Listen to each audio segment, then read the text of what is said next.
Anyway, nag-iba ang ihip ng hangin at nagbago rin ang ihip ng kwento. Parang hindi ko kayang pumayag na may manalo sa akin. Sa akin lang si Catherine. Yung selos, minsan selos talaga ako. Mali yun. Tila ayaw talagang bitawan ni Daniel Padilla ang kanyang ka-love team na si Catherine Bernardo. Siya na din mismo nagsabi na ayaw niyang kunin ng iba si Catherine. Bakit naman nagawa niyang saktan? Kung magsiselos lang din naman siya na mapunta si Catherine sa iba. Ngayon na nagkahiwalay sila ay tila mas napansin ng mga netizen na mas nag-glow up si Catherine. Mas gumanda.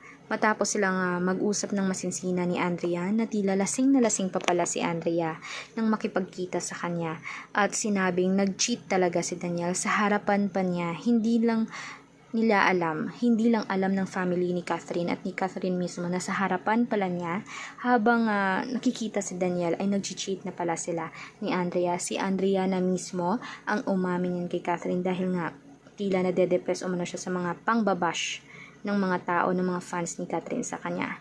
Anong masasabi niyo dito, mga kanetizen?